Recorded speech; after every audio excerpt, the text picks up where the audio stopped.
Hello, welcome. I'm Bill Helvey, and today we're going to do a nude painting. So let's get started.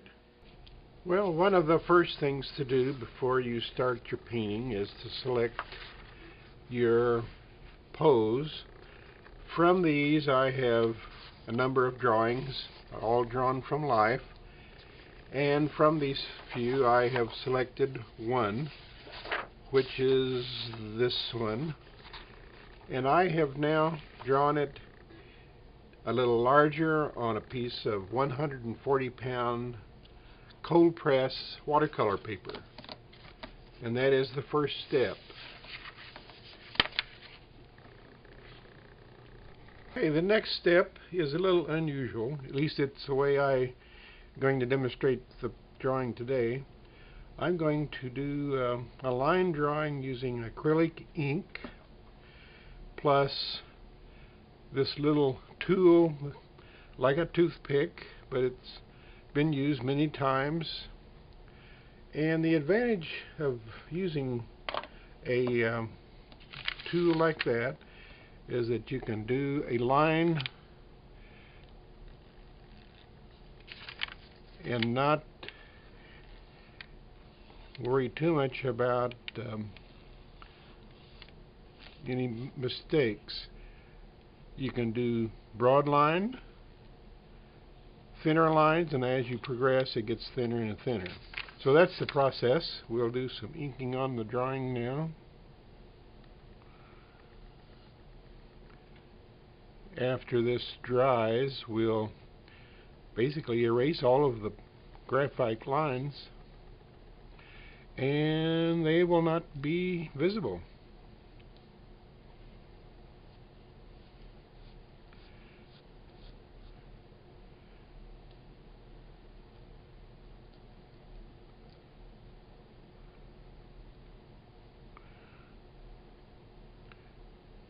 Broad line, and as you progress it gets thinner. Broad line, and it gets thinner.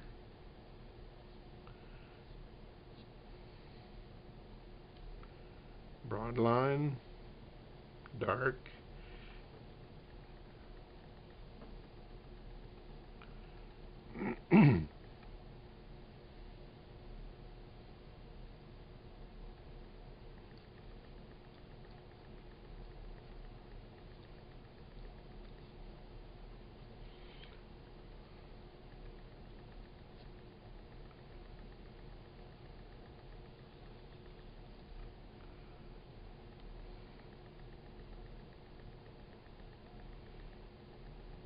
Okay, so now we're completing the basic drawing. Anatomy, we're showing in a minimal form of the figure's joints.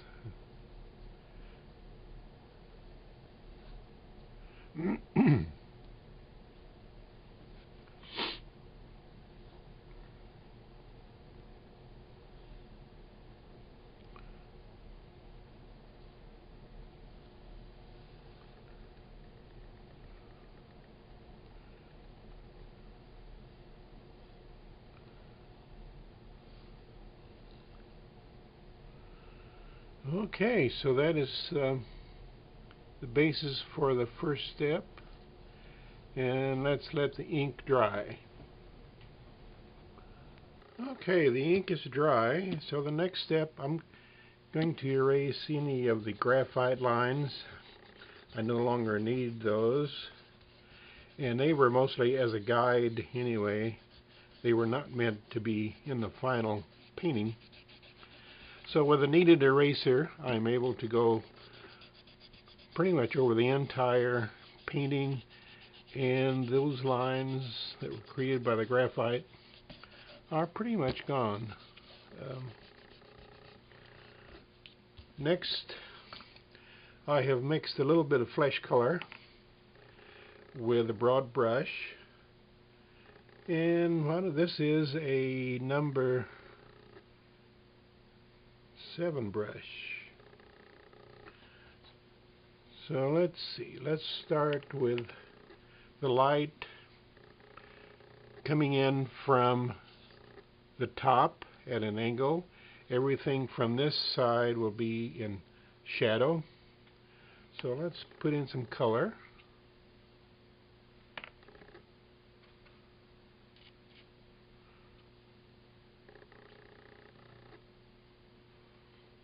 Filling in the shadow side first.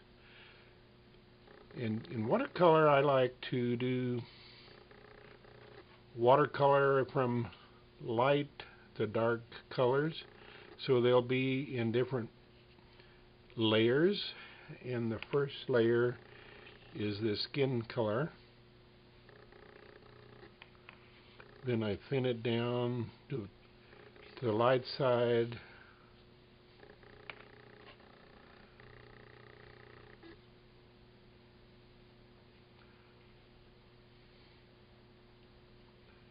Creating form with my brush as I paint. I'm leaving certain white areas as highlights.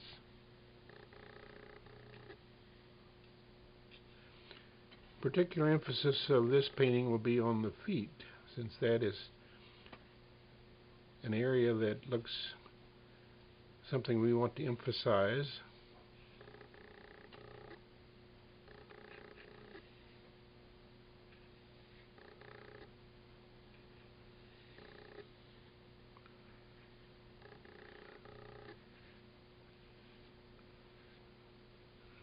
Okay, let's give a little bit of hair color.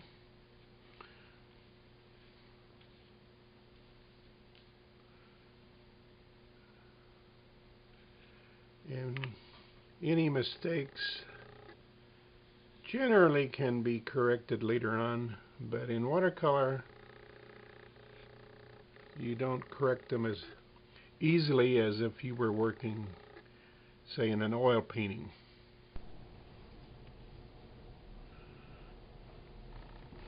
Okay, I think the painting is dry enough for the next step. Here we're going to be a little more bold. I'm going to apply with a broader brush, which can hold a lot of paint, some dramatic darker colors. I like to use dark colors on the lighter side of the figure.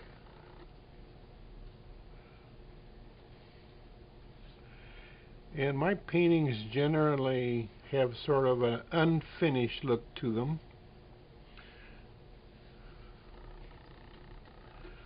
I'm going to add just one layer at this point.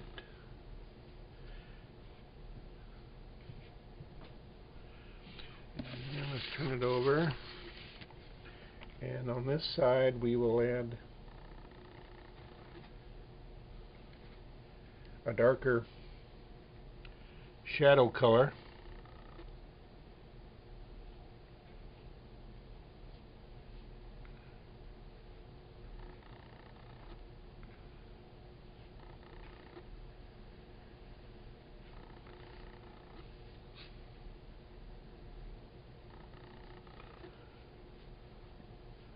And I will use a smaller brush to get into the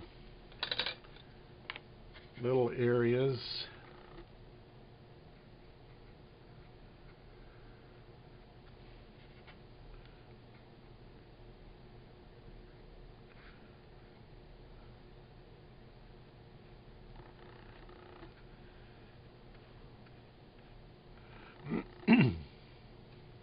And then finish it out. And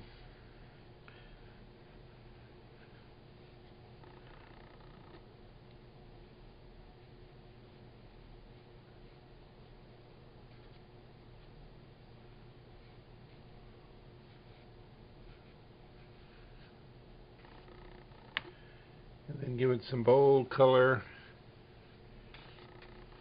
in the violet range below, and maybe finish up a little bit of extra color up here. Okay.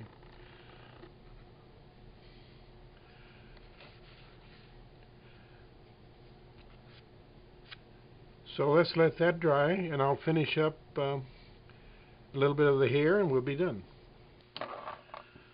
Okay, for the final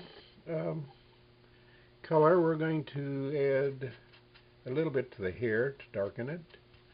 And I'm using a number 6 pointed brush. And this is going to be a little darker than some of the other colors, mostly to give it some contrast. The hair is situated in which it's hanging down off the shoulder.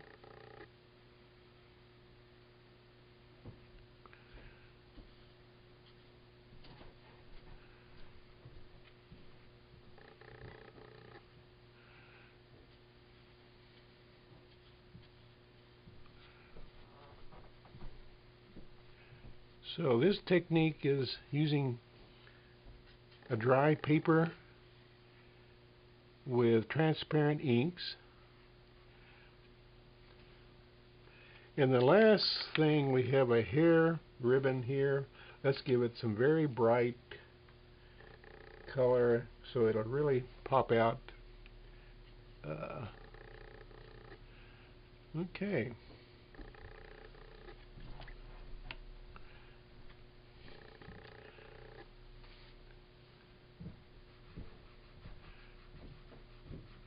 Let's see, there's a little bit of mistake there. We'll pull that out. You can re-wet some of the watercolor sometimes to get rid of little mistakes. So, there it is. Okay, thanks for watching, and I hope you've gained a little bit of ideas, and maybe you can use something in your creative work too. Thanks again.